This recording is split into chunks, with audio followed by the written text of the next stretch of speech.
Olá, nós vamos começar uma série de mensagens sobre as cartas às 7 igrejas do Apocalipse. Nesse período em que muitas pessoas estão falando sobre esses dias apocalípticos que nós estamos vivendo, não é mesmo? Tem pessoas que estão até apavoradas com aquilo que possa acontecer. Na verdade, Apocalipse significa revelação.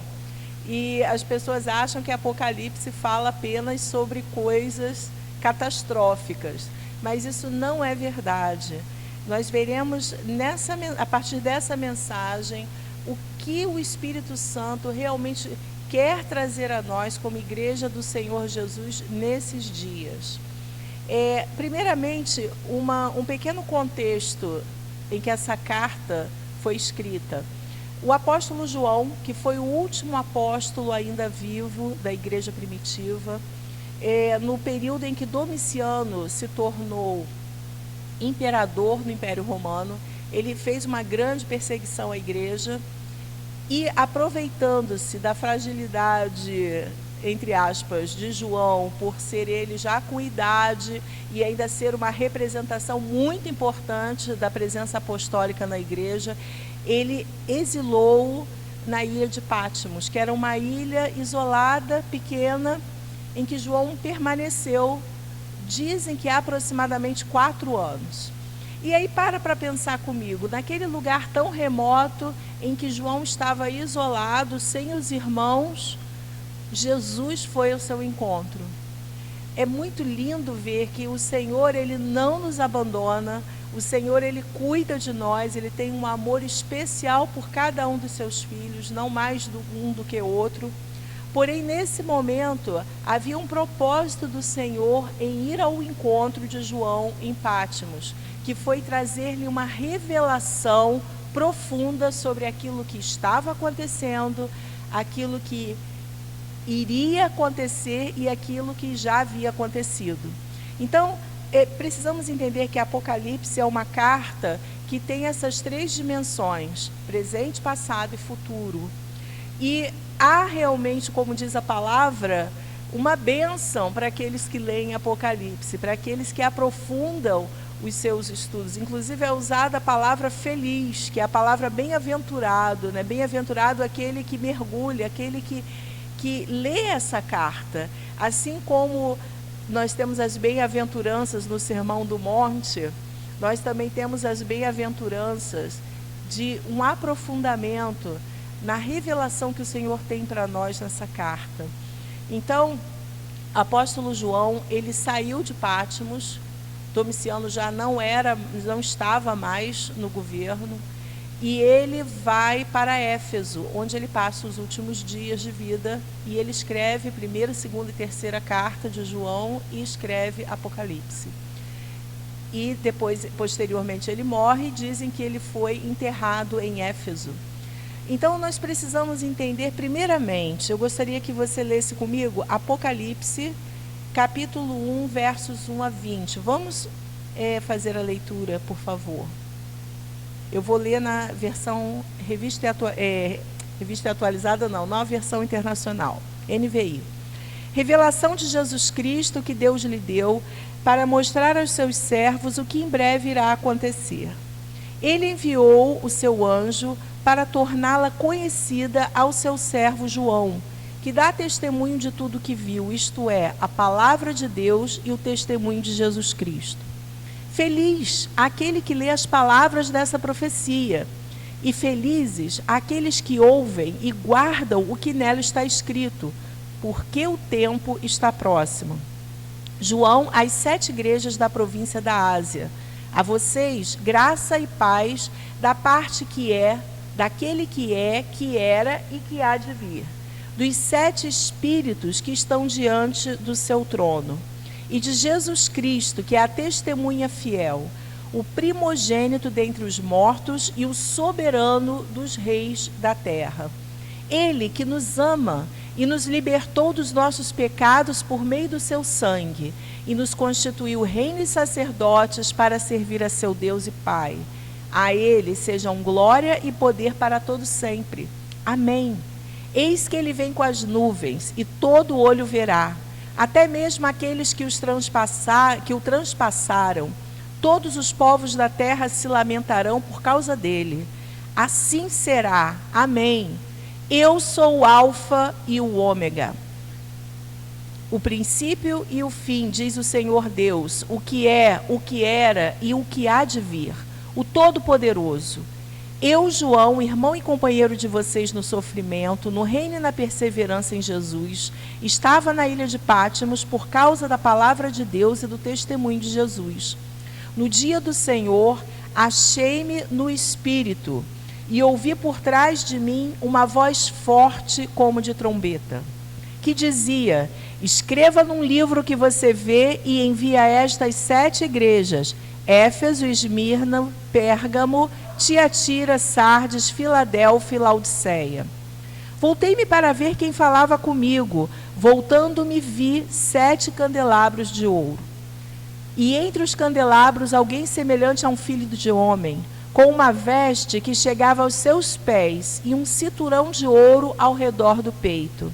Sua cabeça e seus cabelos eram brancos como a lã, tão brancos quanto a neve, e seus olhos eram como chama de fogo. Seus pés eram como bronze numa fornalha ardente, e sua voz como o som de muitas águas. Tinha em sua mão direita 7 estrelas, e da sua boca saía uma espada afiada de 2 gumes. Sua face era como o sol quando brilha em todo o seu fulgor. Quando vi, caí aos seus pés como morto. Então ele colocou sua mão direita sobre mim e disse: não tenha medo, eu sou o primeiro e o último. Sou aquele que vive. Estive morto, mas agora estou vivo para todo sempre. E tenho as chaves da morte do Hades. Escreva, pois, as coisas que você viu, tanto as presentes como as que estão por vir. Esse é o mistério das 7 estrelas que você viu em minha mão direita e dos 7 candelabros.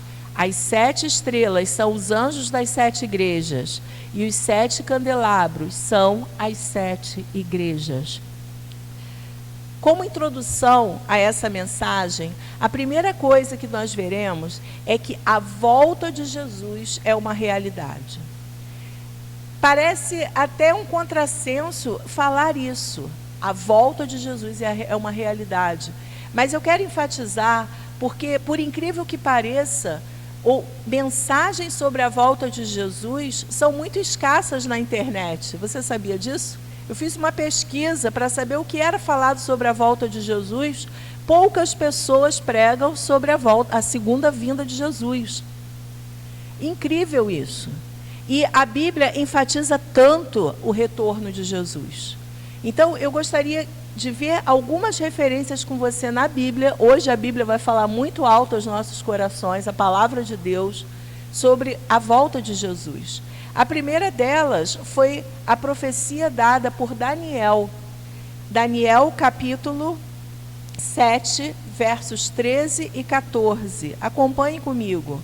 Na minha visão à noite, vi alguém semelhante a um filho de um homem, vindo com as nuvens dos céus. Ele se aproximou do ancião e foi conduzido à sua presença. A ele foram dados autoridade, glória e reino. Todos os povos, nações e homens de todas as línguas o adoraram. Seu domínio é um domínio eterno, que não acabará, e seu reino jamais será destruído. Mais ou menos 600 anos antes da primeira vinda de Jesus, do nascimento de Jesus, Daniel já estava falando do seu retorno, vindo entre as nuvens. Isso é tão importante na igreja. Na história da igreja, a vinda de Jesus sempre teve um papel muito relevante, principalmente entre os primeiros cristãos. Outra pessoa que enfatizou muito foi o próprio Senhor Jesus. Ele ensinou a respeito disso. Veremos agora em Mateus, capítulo 24, versos 37 a 39. Como foi nos dias de Noé, assim também será na vinda do Filho do Homem. Pois nos dias anteriores ao dilúvio, o povo vivia comendo, bebendo, casando-se, dando-se em casamento, até o dia em que Noé entrou na arca. e eles nada perceberam, até que veio o dilúvio e os levou a todos. Assim acontecerá na vinda do Filho do Homem. Veja só, Jesus compara o seu retorno com o dilúvio, momento em que as pessoas estavam absolutamente distraídas e até ironizando a construção da arca, enquanto Noé e seus filhos, sua família, estavam ali envolvidos. Até que veio o dilúvio realmente, e só aqueles que estavam apercebidos, que foi a família de Noé, foram salvos, e os animais escolhidos. Amados, isso é muito importante, isso precisa estar nos nossos corações. Jesus, ele ensinou sobre a sua volta. Ele fala sobre a parábola das 10 virgens, a parábola dos trabalhadores. Há várias mensagens de Jesus a esse respeito. Uma mensagem muito clara de que temos que vigiar, temos que orar, temos que estar atentos aos sinais. Um outro texto falado por Jesus um pouco mais à frente está em Mateus 24, 42. Portanto, vigiem, porque vocês não sabem em que dia virá o seu Senhor. Olha bem, vigiem. É muito claro aquilo que Jesus fala. Em Mateus 25, 31 a 33, quando o Filho do Homem vier em sua glória, com todos os anjos, assentar-se-á em seu trono na glória celestial, todas as nações serão reunidas diante dele, e ele separará umas das outras, como o pastor separa as ovelhas dos bodes, e colocará as ovelhas à sua direita e os bodes à sua esquerda. O Senhor não fala apenas que ele voltaria, mas ele fala aquilo que seria feito, que é o julgamento das nações, o julgamento de todos. Amados, nós precisamos estar muito atentos, porque isso é uma realidade bíblica muito clara. Essa mensagem sobre a volta de Jesus, ela também foi anunciada pelos anjos.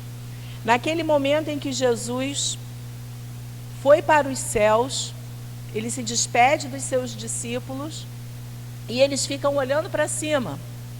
Os discípulos olhando para lá, esperando, não sei o que poderia acontecer, porque realmente foi um evento marcante, ver Jesus ressurreto indo para os céus. E diz a palavra em Atos 1, 9 a 11, tendo dito isto, foi elevado às alturas enquanto eles olhavam, e uma nuvem o encobriu da vista deles. E eles ficaram com os olhos fixos no céu, enquanto ele subia. De repente surgiram diante deles 2 homens vestidos de branco, que lhes disseram: Galileus, por que vocês estão olhando para o céu? Esse mesmo Jesus que dentre vocês foi elevado ao céu, voltará da mesma forma como o viram subir. Aleluias! Eu já ouvi pessoas falando que a volta de Jesus ela vai acontecer individualmente, quando cada um de nós partir e estiver com o Senhor face a face. Eu também creio nisso. Mas isso não é a totalidade do que a palavra de Deus fala. A Bíblia é muito clara de que Ele virá e todo olho verá. Quando a gente pensa nesse período que isso foi escrito, onde não havia internet, onde não havia uma visão global de mundo, onde eles tinham uma restrição, o mundo para eles era uma parte da Ásia, uma parte da Europa, eles não tinham noção do tamanho do mundo. Mas hoje, se algo acontecer agora, no México, você vai pegar o seu celular e você vai ver. Se algo acontecer na China, você vai pegar o seu celular e você vai ver. Hoje nós temos essa dimensão de que o que acontece, todo olho pode ver. Amém? Então, isso é algo que precisa despertar os nossos corações. Uma outra questão que eu quero falar sobre a volta de Jesus é que ela foi enfatizada pelos apóstolos. A igreja primitiva, ela vivia com essa expectativa do retorno de Jesus. Vamos ler algumas referências. 1 Tessalonicenses, capítulo 4, de 15 a 18. Diz assim: Dizemos a vocês pela palavra do Senhor que nós, os que estivermos vivos, os que ficarmos até a vinda do Senhor, certamente não precederemos os que dormem, pois dada a ordem, com a voz do arcanjo, o ressoar da trombeta de Deus, o próprio Senhor descerá do céu, e os mortos em Cristo ressuscitarão primeiro. Depois disso, os que estivermos vivos seremos arrebatados, juntamente com Ele nas nuvens, para o encontro com o Senhor nos ares, e assim estaremos com o Senhor para sempre.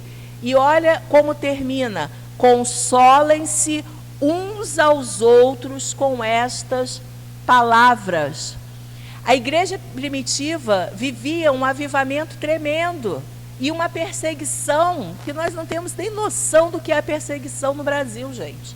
Falar em perseguição no Brasil, a gente tem um ou outro tal momentos mais, talvez mais difíceis, mas eles viviam uma perseguição real, uma perseguição muito forte, e eles se consolavam uns aos outros com a expectativa do retorno de Jesus, que viria e julgaria tudo e todos. Isso é algo que nós precisamos restaurar em nossos corações. Logo no início da palavra, do texto de Apocalipse, o próprio Senhor Jesus, ele está falando sobre o retorno dele. João olha e ele vê Jesus voltando. Apocalipse começa falando sobre isso. Então isso precisa ter um local central na nossa vida, na nossa expectativa e na nossa fé. Mais um pouco à frente, uma outra referência, 1 Tessalonicenses, na mesma carta, capítulo 5, de 1 a 3. Irmãos, quanto aos tempos e épocas, não precisamos escrever-lhes, pois vocês mesmos sabem perfeitamente que o dia do Senhor virá como ladrão à noite. Quando disserem paz e segurança, então de repente a destruição virá sobre eles, como dores à mulher grávida, e de modo nenhum escaparão. Então, essa é uma realidade concreta, anunciada na palavra de Deus e enfatizada. E eu tenho uma pergunta: por que será que as pessoas pregam muito pouco sobre isso? Eu acho que uma das questões que eu tenho pensado é porque as pessoas estão muito voltadas às suas conquistas da terra. Amém, nós temos que ter cristãos nos melhores lugares, no governo, nas autoridades, nós temos que conquistar, mas conquistar principalmente almas. Porque a nossa expectativa, ela não pode estar nessa terra. O Senhor fará novas todas as coisas, nós teremos governo nessa terra, sim, mas no momento em que o Senhor restaurar todas as coisas. É claro que nós podemos ser usados por Deus para manifestar a glória dele, mas para quê? Para testemunhar, para ganhar almas para Jesus, para mostrar que Jesus vive. Então, a nossa expectativa nessa vida, ela precisa passar por aqui, mas temos que ter a plena convicção de que nós precisamos olhar para Cristo. E Apocalipse centraliza tudo na pessoa de Cristo. E segundo ponto que eu quero falar, segundo e último ponto, nós falaremos só 2 aspectos hoje nessa introdução. Jesus, ele está vivo no meio da igreja. Se você olhar o texto, quando João, ele se depara com a pessoa de Jesus, totalmente diferente do Jesus Nazareno que conviveu com ele, Jesus ressurreto.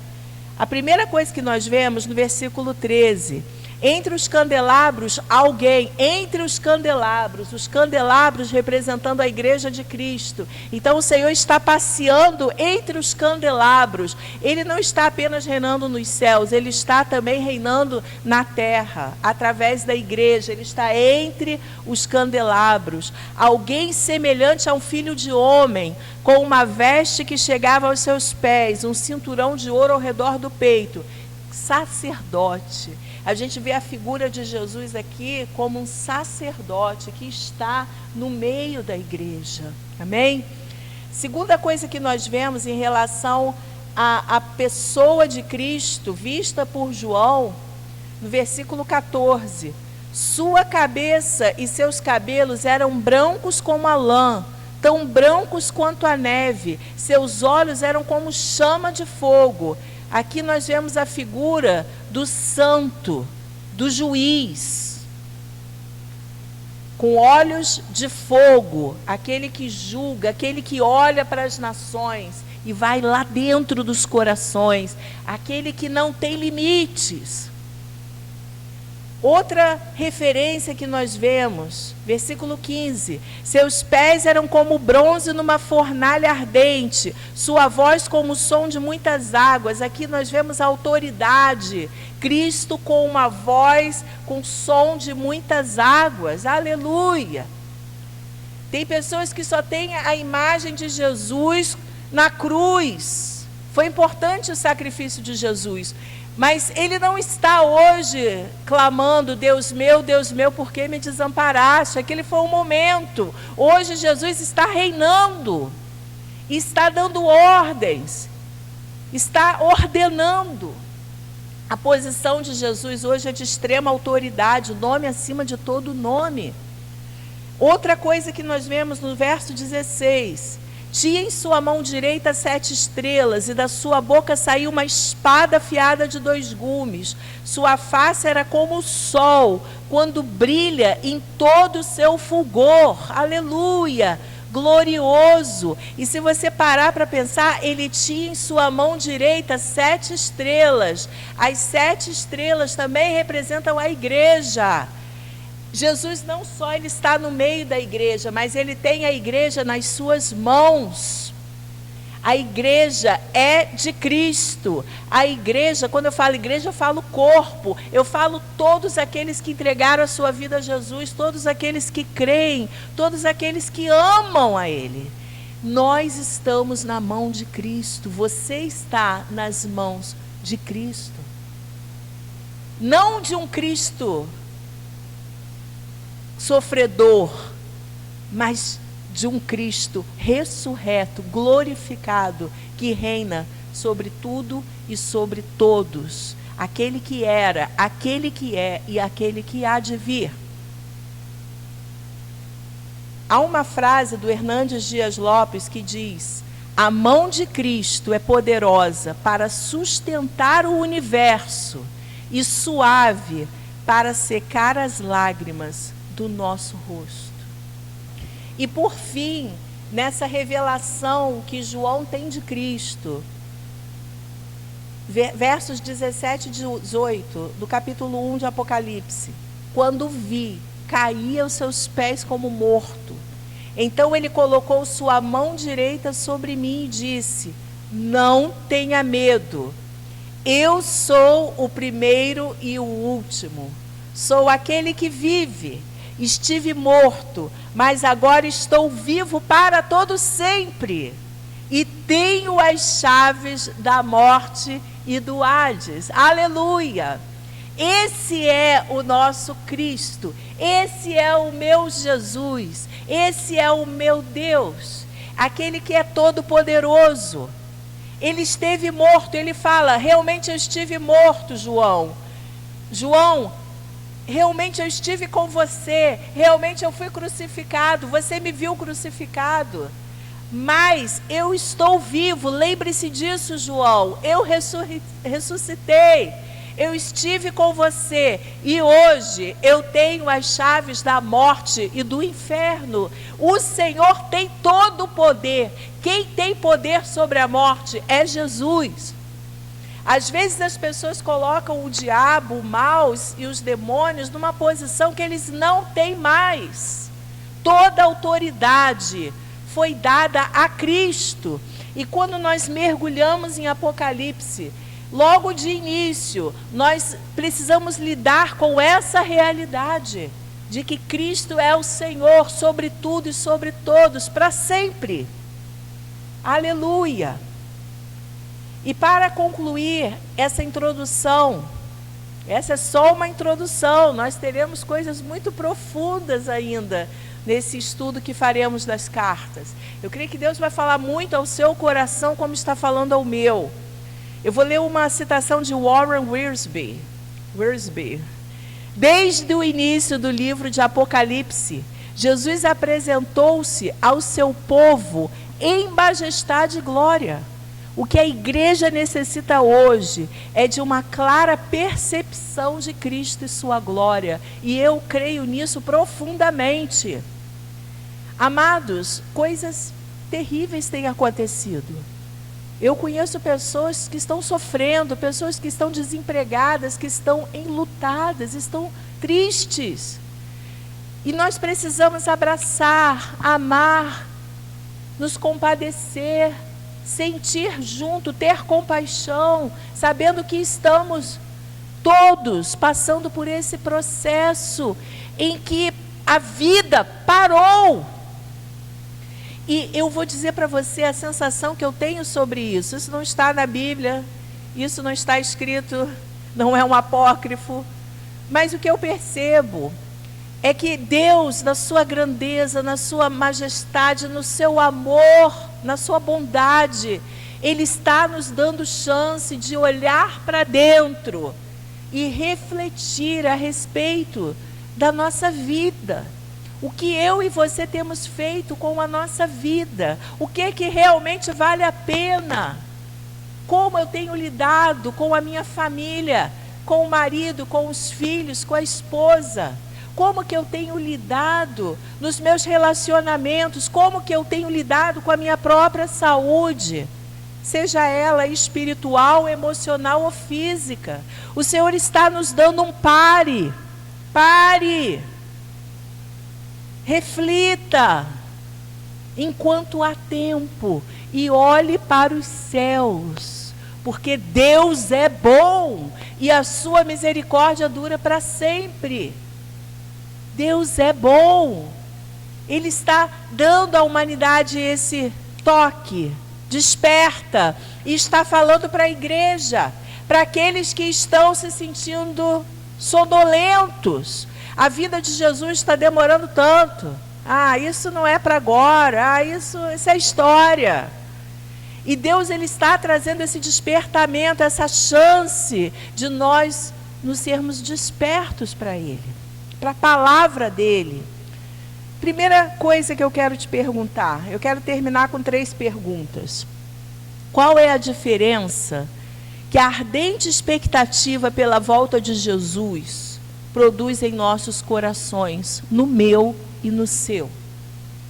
Qual é a diferença que saber sobre a volta de Cristo, falada, tão enfatizada na palavra de Deus, traz para mim e para a sua vida? Eu estou pensando sobre isso.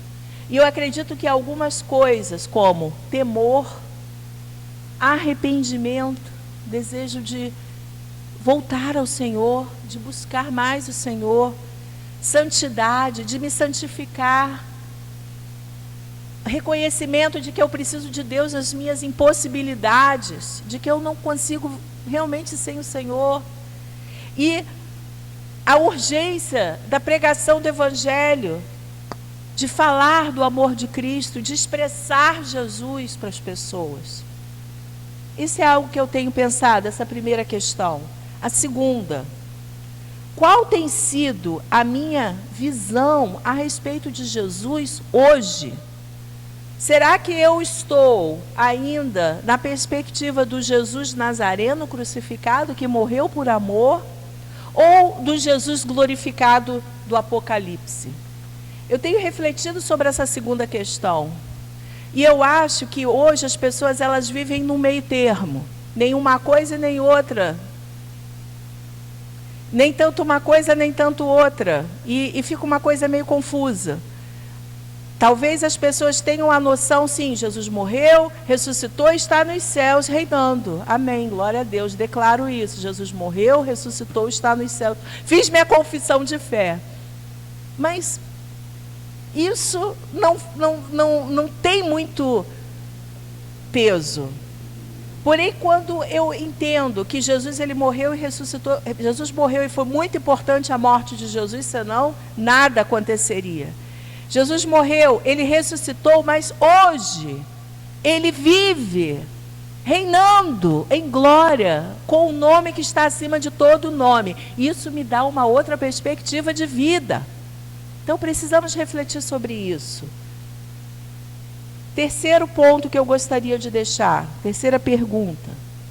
Na verdade, não é só uma pergunta, é uma reflexão. Você que ainda é apenas um simpatizante, você assiste mensagens, você ouve louvores, você ainda não entregou sua vida a Jesus. Imagina que você está perdendo o tempo de estar diante daquele que um dia voltará. E todo olho, todos precisarão parar para olhá-lo, para estar diante dele. Você tem a chance de estar diante dele agora. Todos os dias da sua vida. Então eu digo para você, não deixe a sua decisão de entregar sua vida a Jesus para amanhã. Entregar a vida a Jesus não é um convite a uma religião, é um convite, na verdade, não é só um convite, é a honra de ter um relacionamento com Deus como filho amado de Deus.